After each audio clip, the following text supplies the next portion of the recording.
कहा अस्य ग्रंथस्य काव्यांगतया काव्य फलैरेव फलवत्वमिति काव्य फलान्यः। अस्य ग्रंथस्य मतलब साहित्य दर्पण ग्रंथस्य काव्यांगतया काव्य फलैरेव फलवत्वमिति काव्य फलान्यः। मतलब काव्य के जो प्रयोजन हैं, अर्थात साहित्य दर्पण रूपी जो ग्रंथ है, अलंकार शास्त्र का ग्रंथ है, तो अलंकार शास्त्र के भी वही प्रयोजन है। ठीक है ना? तो यह काव्य का अंग है।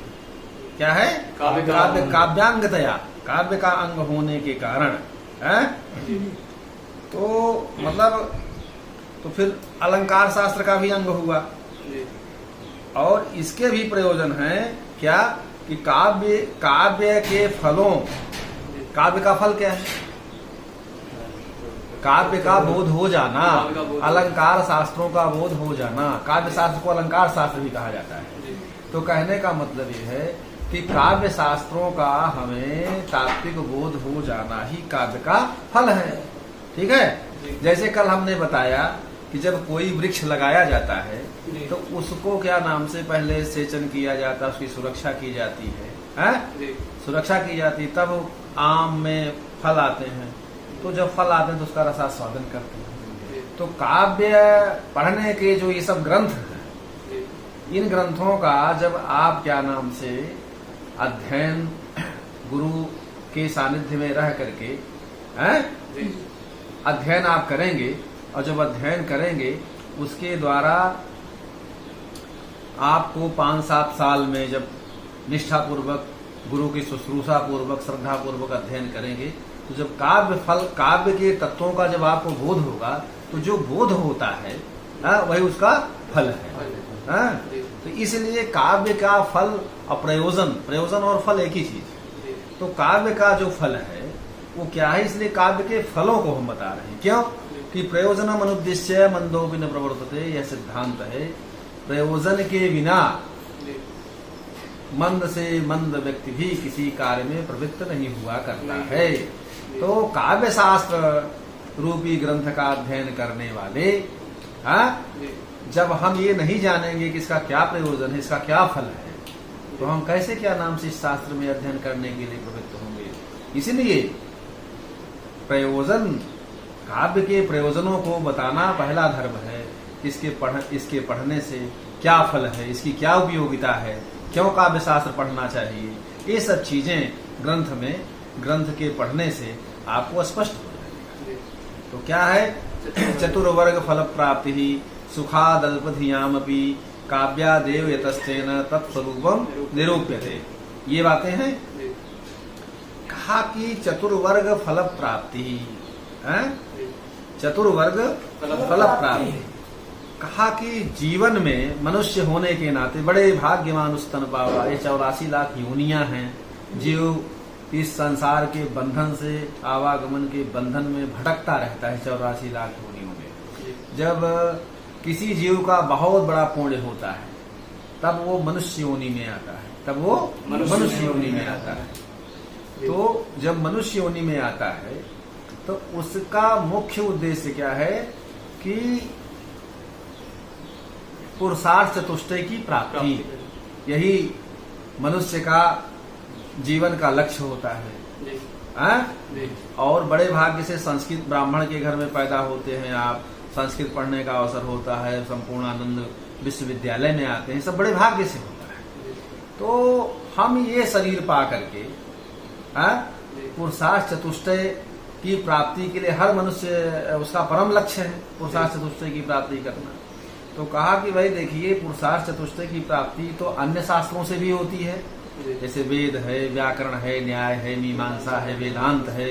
इन शास्त्रों से क्या नाम से भी पुरुषार्थ चतुष्टय की प्राप्ति होती है। कहा तो साहित्य शास्त्र ही हम क्यों पढ़ें? यह प्रश्न उठता है, समझ रहे नहीं? तो कहा कि सब चीजों से होती है, लेकिन जैसे चतुर्वर्ग फल प्राप्ति ही तो कहा सभी शास्त्रों से होती है।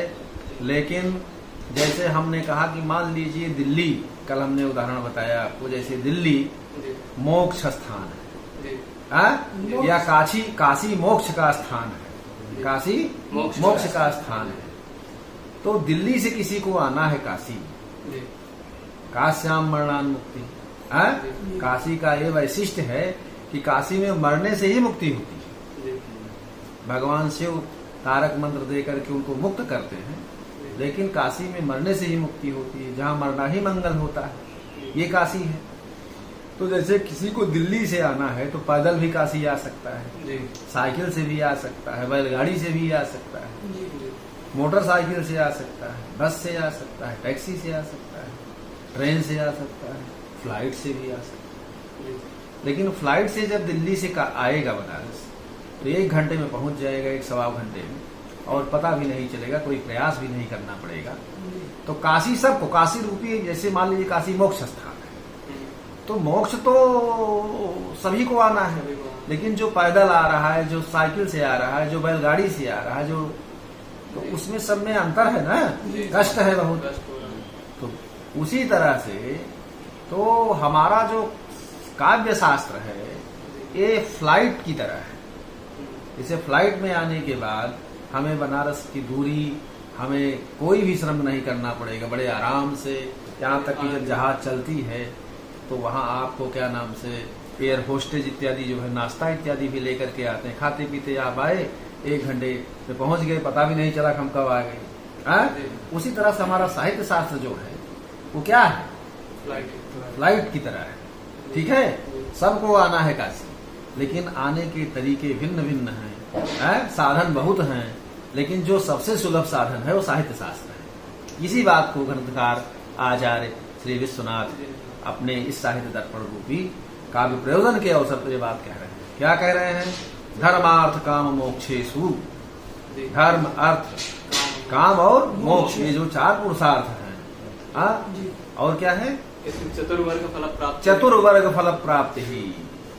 चतुर्वर्ग कौन है? धर्म अर्थ काम मोक्ष। ये जो 4 पुरुषार्थ हैं हमारे, धर्म चतुर्वर्ग फल प्राप्ति सुखाद। तो कहा कि साहित्य शास्त्र का ही अध्ययन क्यों करना चाहिए? कहा वेद शास्त्रों से भी होता है, लेकिन वह नीरसतया होता है, बड़ा दुख, बड़े दुख के साथ क्या नाम से पुरुषार्थ चतुष्टय की प्राप्ति होती है। और साहित्य शास्त्र में सुखाद, सुख पूर्वक होता है। यहाँ सुख ही सुख है, सुख के अतिरिक्त दूसरी सत्ता कुछ नहीं है। तो कौन नहीं सुख चाहता है भाई? आनंद तो संसार में आनंद के सिवा कोई व्यक्ति और कुछ चाहता है? तो आनंद ही आनंद होता है। तो साहित्य शास्त्र में सुखाद चतुर्वर्ग फल की जो प्राप्ति होती है सुख पूर्वक। कहा सुख पूर्वक हर आदमी सुख चाहता है। कहा कि ये बताइए, और वेद शास्त्रों के द्वारा जो होता है परिपक्व बुद्धि वालों को होता है, उसमें कोई रस नहीं है, व्याकरण इत्यादि में कोई रस नहीं है। और इसमें हमारा साहित्य शास्त्र जो है अल्पधियामपि, थोड़े जो बुद्धि वाले हैं, कम बुद्धि रखने वाले जो हैं, धी माने बुद्धि, तो अल्पधियामपि थोड़े बुद्धि वाले जो भी हैं उनको भी क्या नाम से सुखपूर्वक चतुर्वर्ग फल की प्राप्ति होती है। लेकिन वेद शास्त्र में इस तरह से नहीं है कि थोड़े बुद्धि वाले को भी सुखपूर्वक होती, वहां तो सुखपूर्वक होती ही नहीं है। और वहां तो तीक्ष्ण बुद्धि वाले किसी किसी को होती है, यहाँ तो सबको होती है। फ्लाइट पे लंगड़े लूले जिसको बैठा दीजिए सब आराम से आ जाएंगे। जो सुख आपको रहेगा बैठने में उनको वही आनंद रहेगा। तो ये साहित्य शास्त्र ऐसा है, तो साहित्य शास्त्र का इसलिए अध्ययन करना चाहिए। ठीक है ना? काव्यादेव। तो कहा किससे होती है? कहा काव्यादेव, काव्य से ही होती है, अन्य शास्त्रों से नहीं। हमने बताया कि जतो एवकारस्ततो अन्यत्र नियमः, जहाँ एवकार लगता है वहाँ अन्य में नियम किया, अन्य में नियम होता है, अनिमे नियम कारिणी परिभाषा। ठीक है? तो कहा एवकार 3 प्रकार का होता है, अयोग विवच्छेद, अन्य योग विवच्छेद, अत्यंता योग विवच्छेद। जैसे शंखः एव पांडुरः भवति, शंखः पांडुरः एव भवति, शंखः पांडुरः भवत्येव, ये अत्यंता योग है। ठीक है? तो कहने का मतलब ये है इस प्रकार से 3 प्रकार का होता है। तो नियम किस लिए होता है? कहा नियमेन अन्यस्य व्यावृत्तिर्भवति, नियम से अन्न की व्यावृत्ति होती है, तो काव्य शास्त्र से ही चतुर्वर्ग की प्राप्ति जो है सुख पूर्वक और अल्प बुद्धि वालों को ही होती है, अन्य शास्त्रों से नहीं होती। यतः माने अस्मात् कारणात्, इस कारण से तत्स्वरूपम निरूप्यते तत्पदेन काव्यस्य ग्रहणम, तत्पद से कहा काव्य का ग्रहण क्यों करेंगे? कहा तत् जो है सर्वनाम है, सर्वनाम जो है पूर्व का परामर्शक होता है, बोधक होता है, इसीलिए काव्य का प्रकरण चल रहा है, इसलिए तत्पद से काव्य का ग्रहण करते हैं। तो तत्स्वरूपम काव्य के स्वरूप का हम निरूपण करते हैं। समझ रहे हो नहीं? इसीलिए साहित्य शास्त्र का अध्ययन करना चाहिए, ये इसका प्रयोजन है। तो हाँ चलिए, चतुर्वर्ग फल प्राप्ति रही काव्य तो रामादिवत प्रवर्तितव्यम न रावणादिवत। हाँ, चतुर्वर्ग फल प्राप्ति ही, धर्म अर्थ काम मोक्ष जो ये चतुर्वर्ग है, चार पुरुषार्थ चतुष्टय है, इसकी प्राप्ति ही माने निश्चयन, निश्चित रूप से काव्य तो काव्य से ही होती है। कहा पंचम्यास तसिल,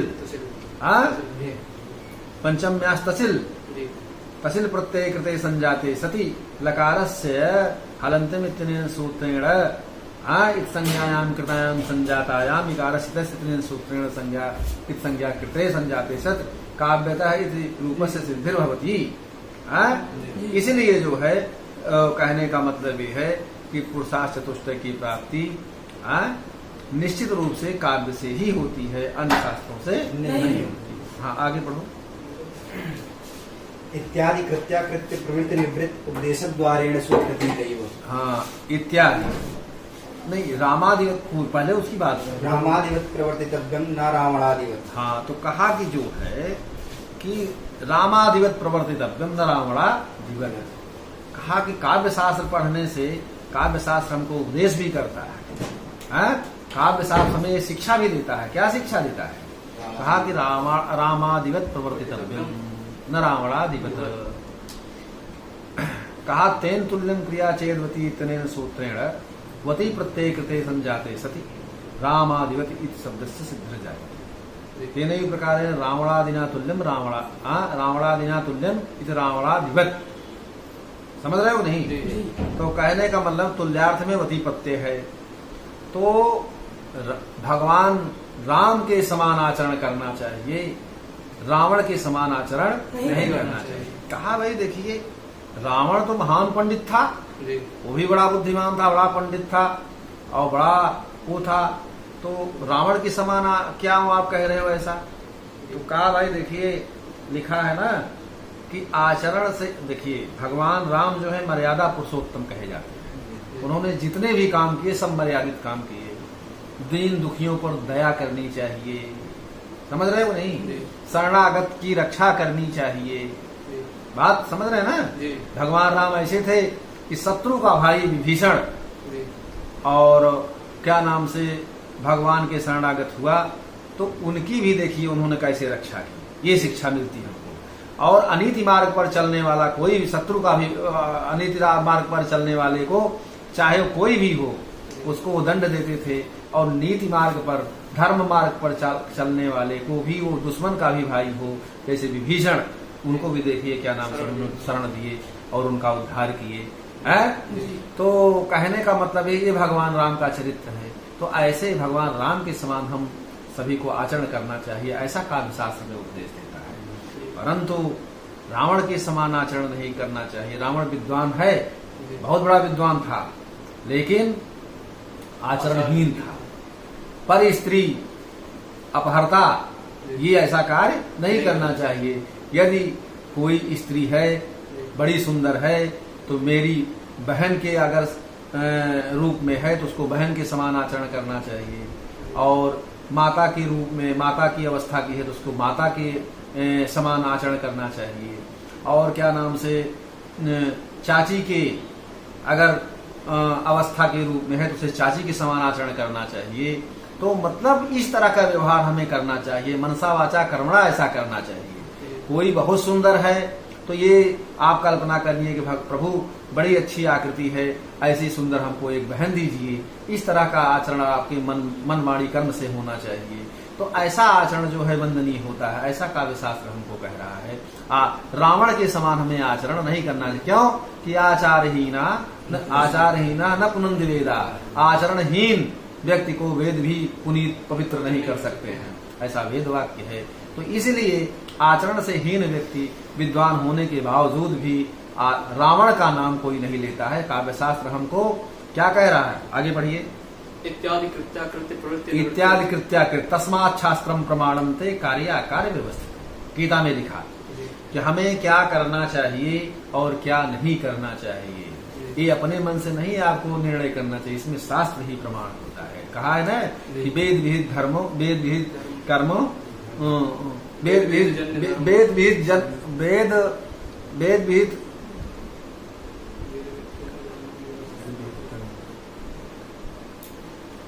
वेद से विहित जो कर्म होते हैं उससे वही धर्म है। वेद जैसा आदेश करता है उस तरह का हमारा जो कर्म होता है वही धर्म है।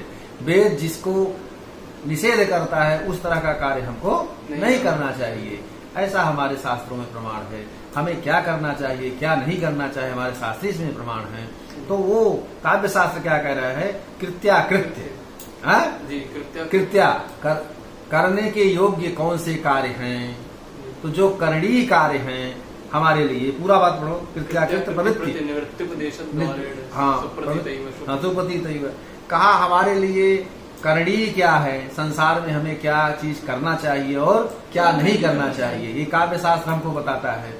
तो कृत्य कार्यों में करणीय जो मर्यादित करणीय कार्य हैं उसमें हमारी प्रवृत्ति होनी चाहिए, और निंदनीय जो अकृत्य कार्य है, जिस कार्य को हमें नहीं करना चाहिए, जो हमारे लिए निषेधात्मक कार्य हैं, उससे हमारी निवृत्ति होनी चाहिए, उस कार्य को हमको नहीं करना चाहिए। ऐसा काव्य शास्त्र हमको उपदेश करता है। कृत कार्यों में प्रवृत्ति और निंदनीय कार्यों से निवृत्ति, ऐसा होने की वजह से पढ़ो, उसको पढ़ो ना। देशद्वारेण सुप्रतीतैव, हाँ प्रवृत्ति निवृत्ति देशद्वारेण सुप्रतीतैव। हाँ ये देखिए उपदेश का उपदेश इस मतलब इसके द्वारा क्या नाम से हमको ऐसा उपदेश करता है काव्य शास्त्र, ये सुप्रतीतैव, ये प्रसिद्ध है, ये बात विदित है, ये क्या नाम से काव्य शास्त्रों के पढ़ने से यह बात प्रसिद्ध है।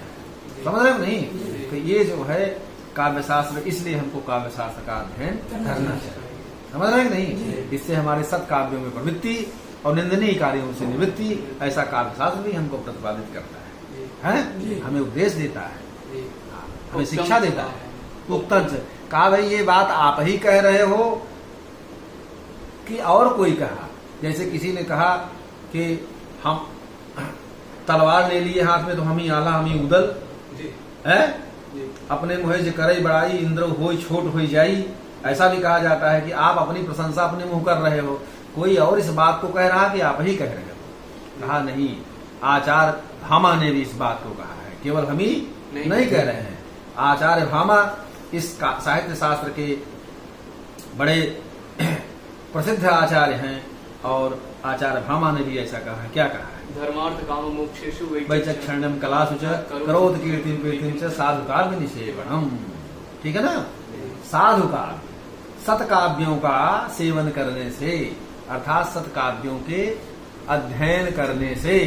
ठीक है ना, सेवन का मतलब वहाँ क्या है, अध्ययन, निष्ठापूर्वक अध्ययन करने से क्या होता है, धर्मार्थ का मोक्ष। तो कहा कि चतुर्वर्ग फल प्राप्ति, मतलब पुरुषार्थ चतुष्टय की जो प्राप्ति है काव्य शास्त्र के अध्ययन से भी होती है। जब अध्ययन करोगे तभी तो क्या नाम से उसका तत्वबोध होगा, बिना अध्ययन के कैसे।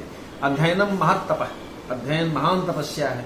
ठीक है, तो कहा कि धर्मार्थ काम मोक्षेषु, धर्म अर्थ काम मोक्ष, और क्या, केवल इतना ही नहीं कि पुरुषार्थ चतुष्टय की ही प्राप्ति होती है।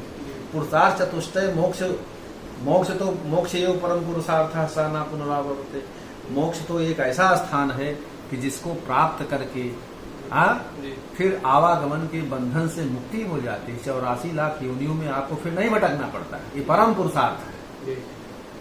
तो कहा कि काव्य शास्त्र से केवल पुरुषार्थ चतुष्टय की ही प्राप्ति होती है कि और कुछ होता है। तो किसी ने पूछा कि स्वर्ग और मोक्ष में क्या अंतर है, स्वर्ग और मोक्ष में क्या अंतर है। कहा स्वर्ग और मोक्ष में कुछ लोग कहते हैं स्वर्ग ही मोक्ष है, मोक्ष ही स्वर्ग है, लेकिन ये बात ठीक नहीं है, क्योंकि स्वर्ग तो एक हम उदाहरण दृष्टांत देते हैं, स्वर्ग एक होटल की तरह है और मोक्ष जो है उससे भिन्न चीज है। जी जैसे कोई बड़ा आदमी आया, आपका पुण्यार्जित पुण्य जो है, जी अर्जित पुण्य जो है वही स्वर्ग का भागीदार आपको बनाता है। जी जैसे आपका पुण्य बहुत हुआ तो स्वर्ग मिल गया, हाँ उसमें भोग करिए, जी भोग करते हैं। जैसे उदाहरण के रूप में मैं बताता हूँ कि मान लीजिए कोई आया बड़ा आदमी पैसे वाला, जी बनारस के रेडिसन होटल में रुका 1 महीने के लिए और 1 महीने का पूरा पैसा जमा कर दिया, जी हाँ जी जितना भी पैसा होता है जमा कर दिया। 1 महीने तक वहाँ आनंद से रहेगा, खाएगा पिएगा, होटल की जितनी भी सुविधाएं हैं उसको सब उपलब्ध रहेगा, ठीक है। जी लेकिन जब ये 29 दिन हो जाएगा, जी 30 दिन जब होने लगेगा तो वो आएगा, बताएगा कि कल आपका क्या नाम से इतने बजे रेंट पूरा हो चुका आपका समय आ गया है, अब आपके जाने का समय आ गया है आपका।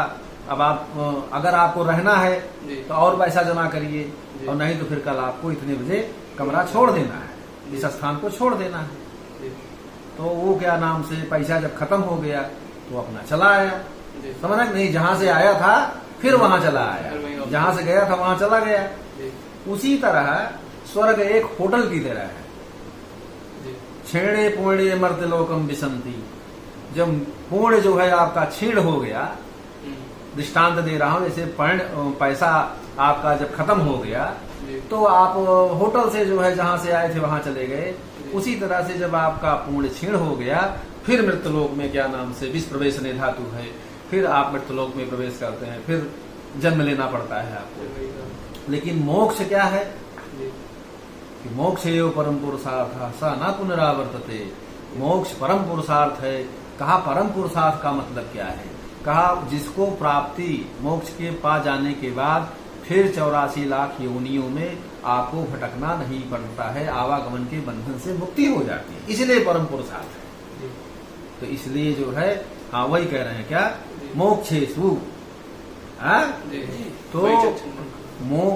काव्य शास्त्र से परम पुरुषार्थ रूपी मोक्ष की प्राप्ति तो होती ही है। जी काव्य शास्त्र से, जी काव्य शास्त्र से पुरुषार्थ चतुष्टय की प्राप्ति तो होती ही है। लेकिन वैचक्षणिम कलासु च 64 प्रकार की कलाएं हैं हमारे शास्त्रों में। जी कितनी हैं? 64 प्रकार की। मतलब कहते ना कि बहुत सारी कलाओं से ओतप्रोत है ये, जी हाँ? जी। कला निधि है, ऐसा कहा जाता है। जी तो 64 प्रकार की कलाएं हैं, जैसे नृत्य है, वाद्य है, जितने भी संगीत से संबंधित ये वाद्य कलाएं हैं, चाहे सितार हो, चाहे तबला हो, मृदंग हो, पखावज हो, ये सब 64 कलाओं के अंतर्गत आते हैं। हाँ? पखावज हो, हारमोनियम हो, गायन हो, जी हाँ? ये सब कलाओं के अंदर आते हैं। जी और चाहे घोड़े के विषय में अगर देखना हो तो सालिहोक्त शास्त्र का ज्ञान करना चाहिए। तो ये सब शास्त्र जो है हमारे 64 कलाओं के माध्यम से आता है। तो काव्य शास्त्र के अध्ययन से हमें 64 प्रकार की कलाएं जो हैं जी, उनका भी ज्ञान होता है। इसमें विचक्षणता माने विशेषज्ञता, जी समझ रहे हैं नहीं? 64 प्रकार की जो कलाएं हैं इसका भी हमको इसका भी विशेष ज्ञान होता है काव्य शास्त्र के अध्ययन से। करोत कीर्तिम प्रीतिम च साधु कार्य। अब जब आप अध्ययन करेंगे इस तरह का, तब आप जो है 64 प्रकार की कलाओं से ओतप्रोत रहेंगे, संपन्न रहेंगे। तब क्या होगा? करोति, ऐसा जब आप करेंगे तो क्या होगा? कीर्तिम, जी तो कहा ना कि कीर्ति के लिए, कीर्ति माने यश। यश। हर आदमी अपने नाम के लिए मरता है, जी चाहे वो एक्टर हो, फिल्म के लोग हों, चाहे नेता हों, चाहे किसी भी फील्ड के हों, हर आदमी अपना नाम चाहता है, हमारा नाम हो, जी नाम के ही लिए होता है। तो कहा कीर्ति रजस सजीवती, जिसकी कीर्ति है उसी का जीवन जीवन है। जी अब कीर्ति तो मरने से भी ज्यादा बदतर है, कोई अब कीर्ति नहीं चाहता है। हर आदमी अपना यश फैले, कीर्ति हो, तो वो बहुत आनंदित होता है। तो इस काव्य शास्त्र के अध्ययन से जी जब 64 प्रकार की कलाएं और परम पुरुषार्थ इत्यादि से होते, मतलब इसका सब ये साधन है काव्य शास्त्र, तो फिर कीर्ति आपकी यश पताका भी चारों तरफ फैलेगी, पूरे विश्व में, देश में, हर जगह आपको लोग जानेंगे, तो आपकी कीर्ति जब फैलेगी तब क्या होगी? प्रीति। कीर्ति के बाद क्या होती है? प्रीति। प्रीति माने प्रसन्नता। जब आपकी कोई प्रशंसा करेगा, आपका यश गान होगा, तो आप जब इसको सुनेंगे या लोग प्रशंसा करेंगे तो आपको प्रसन्नता होगी ना। बुराई तो किसी को अच्छी नहीं लगती है, लेकिन आपकी जब कीर्ति यश चारों तरफ फैलेगा, लोग कहते हैं ना, जय हो फलाने की जय। कोई नेता आता है तो उसकी जय जयकार होती है, तो सुन करके बड़ा प्रसन्न होता है कि नहीं? तो जब यश फैलता है तब प्रीति, प्रसन्नता होती है। आनंद आए, आनंद के लिए ही सब कुछ हो रहा है, प्रीति होती है। कीर्ति प्रीतिम च विन्दति, कीर्ति और प्रीति, प्रसन्नता की विन्दति माने प्राप्ति होती है। कीर्ति और यश और प्रसन्नता की प्राप्ति होती है। इसलिए काव्य शास्त्र का हमें अध्ययन करना चाहिए। समझ रहे हैं नहीं? साधु काव्य निषेध। हाँ, साधु काव्य के अध्ययन से हमें कीर्ति और प्रीति की प्राप्ति होती है। इसलिए हमें काव्य शास्त्र का ही अध्ययन करना चाहिए। अन्य चीजों से मोक्ष की प्राप्ति इतने सरल तरीके से नहीं प्राप्त होती है। हाँ, किंच काव्यात धर्म प्राप्ति भगवान नारायण चरणारविंद। किंच, क्योंकि कहा भाई कैसे होती है, कैसे होती धर्म अर्थ काम मोक्ष की प्राप्ति? ये कारण भी तो कैसे हम जाने? ये तो अभी सुना रहे हैं आपके ऐसे ऐसे होता है, लेकिन कैसे होती वो बता रहे हैं। किंच काव्यात धर्म भगवान नारायण, क्योंकि काव्य से धर्म की प्राप्ति कैसे होगी? आपको काव्य शास्त्र से धर्म की प्राप्ति कैसे होगी? कहा भगवान चरणारविंद, भगवान के चरणारविंद से संबंधित। पढ़ो जी। किंच काव्यात धर्म प्राप्ति भगवान नारायण चरणारविंद स्तवादिना, अस्तवादिना, उनकी स्तुति जो भगवान से संबंधित, देवी देवताओं से संबंधित, भगवत चरणारविंद से संबंधित जो उनकी स्तुति है, स्तुति गान जो करते हैं, अर्थात स्तोत्रों का निर्माण। जब काव्य शास्त्र पढ़ोगे तो उनके भगवान से संबंधित स्तोत्र रचना करोगे, उससे लाखों लोग उस स्तोत्र का पाठ करते हैं। तो भगवान के कार्यों में जो किया जाता है वो धर्म ही तो है। और केवल एक आप अगर स्तोत्र बनाते हैं तो उससे लाखों लोग प्रवृत्त होते हैं भगवान के चरणारविंद में, तो कितना पुण्य हो रहा है। धर्म ही धर्म है। इसलिए काव्य शास्त्र से धर्म की प्राप्ति होती है कि नहीं? ये अगर काव्य शास्त्र आप जानते हो तो भगवान देवी देवताओं के अनगिनत स्तोत्रों का आप निर्माण करते हो, ग्रंथों का निर्माण करते हो, और उसको पढ़ने वाले कितने लाखों लाख लोग होते हैं, तो महान धर्म की प्राप्ति होती, बहुत से धर्म अभ्युदय होते हैं। तो ये बड़ा पुण्य है, काव्य शास्त्र का साक्षात धर्म की प्राप्ति होती है। इसलिए काव्य शास्त्र का हमें अध्ययन करना चाहिए। एक शब्द सुप्रयुक्त, क्योंकि क्यों कैसे होता है? कहा मान लीजिए तस्वाचका प्रणव, प्रणव जानते हो ना, ओम, ओम इत्येकाक्षरम ब्रह्म। और वैसे भी कहा गया है कि एका शब्द सम्यक ज्ञातः सुप्रयुक्तः स्वर्गे लोके च कामधुक् भवति। एक ही शब्द को उदात्त अनुदात्त स्वरित भेद से किसको कहाँ कैसे उच्चारण करना है, उस शब्द का सही रूप में यदि आप उच्चारण करते हैं, सम्यक ज्ञाता है, ठीक से आपने जाना है, सुप्रयुक्त है, और सुंदर ढंग से उसका प्रयोग करने की विधि को जाना है, और अच्छे ढंग से सुप्रयुक्त प्रयोग करते हैं, तो स्वर्गे स्वर्गलोक में और मरते माने इस लोक में, माने इस लोक में वो कामधुक् भवति, कामधेनु के समान क्या नाम से वो फलदायी होता है। केवल एक शब्द का यह वैशिष्ट है। जैसे ओम का उच्चारण करते हो, ओम प्रणव है, तो वो क्या नाम से ओम इत्येकाक्षरम ब्रह्म, वही ओम एक जो है एक अक्षर ही ब्रह्म का प्रतिपादक होता है, तो लोगों का कल्याण क्या नाम से होता है। तो ऐसा केवल हम नहीं कह रहे हैं, कहाँ कहा गया है? इत्यादि वेद वाक्य, ऐसा वेद वाक्यों में भी कहा गया है, केवल अपने मन से हम नहीं कह रहे हैं, वेद वाक्य भी इसमें प्रमाण हैं। तो कहने का मतलब देखिए, कहा भी है ना, जब वाल्मीकि देखिए पहले बहुत बड़े डकैत थे, एक बार जो है वो साधु जा रहे थे और उन्होंने साधुओं को बांध दिया, कहा कि जो है हम सब छीन लेंगे, आप हमको दीजिए जो कुछ होगा आपके पास। तो साधुओं ने कहा कि हमारा आप सब ले लीजिए, लेकिन किसके लिए ले रहे हैं? कहने हमारे पास घर परिवार के लोग हैं उनके भरण पोषण के लिए। साधुओं ने कहा कि हम यही हैं, लेकिन जो आप ये काम कर रहे हैं डकैती का, तो आप ये अपने परिवार वालों से पूछें कि धन में तो ये सब आपके साथ हैं, हिस्सेदारी है इनकी कि ये जो आप कमा के ले जाएंगे उसको सब खाएंगे, आराम से रहेंगे, लेकिन उनसे ये जरा पूछिए अपने घर वालों से कि जो ये पाप हम कर रहे हैं, तो जब हम यहाँ से जाएंगे तो उस पाप में भी आप लोग भागीदार होंगे। वाल्मीकि जी को ज्ञान हुआ, वो जाके पूछे इस बात को, तो कहे नहीं आप लोग भाग जाएंगे, कहे नहीं हमको बांध दीजिए। बांध के फिर गए घर में अपने, पूछे सबसे, तो किसी ने कहा कि धन में तो हम हिस्सेदारी लेंगे लेकिन पाप में हम हिस्सेदारी नहीं लेंगे। वही फिर क्या नाम से वाल्मीकि को ज्ञान हुआ। संत मिल जाते हैं तो बड़े बड़े लोग, देखिए कृपा हो गई। तो वाल्मीकि ने कहा कि हमको ज्ञान हो गया, हमसे गलती हुई, महाराज जी हमें क्षमा करें, हमें अपना शिष्य बनाएं और हमें अब साधु होना आपके अपने शरण में हमको लें। साधुओं ने कहा कि ठीक है, उसको क्यों नोच रहे हो? तो साधुओं ने कहा कि क्या नाम से, ठीक है आप भगवान राम का नाम लीजिए, भगवान राम का नाम लीजिए। तो अब उनको राम राम कहने ही ना आवे, राम राम कहने नहीं आता था। तब तो वो तब साधुओं ने कहा, संतों ने कहा कि आप उल्टा नाम लीजिए, मरा मरा कहिए। तो मरा मरा कहने लगे तो राम राम आने लगा बाद में। सोचिए राम का नाम भी नहीं ले पाते थे, इतने वो क्या नाम से इतने दुर्दांत डकैत रहे होंगे, समझिए। तो लेकिन संत मिल गया तो जीवन बदल गया। हाँ, संत की कृपा हो गई तो जीवन सुधर गया। तो वही कहा कि उल्टा नाम जपत जग जाना, वाल्मीकि भय ब्रह्म समाना। उल्टा नाम जपत जग जाना, पूरा संसार उल्टा नाम जपते हुए वाल्मीकि को जाना, लेकिन वही वाल्मीकि ब्रह्म के समान हुए। इतनी तपस्या की, वाल्मीकि जैसा ऋषि कौन हुआ?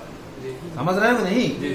तो ये होता है क्या नाम से संतों के प्रभाव, ये होता है एक शब्द के उच्चारण, शब्द के उच्चारण का महत्व। अब इसमें बात आती है कि एक बार वृत्रश्रवा और इंद्र से विवाद था, तो उसने क्या नाम से एक यज्ञ कराया, अभिसार यज्ञ।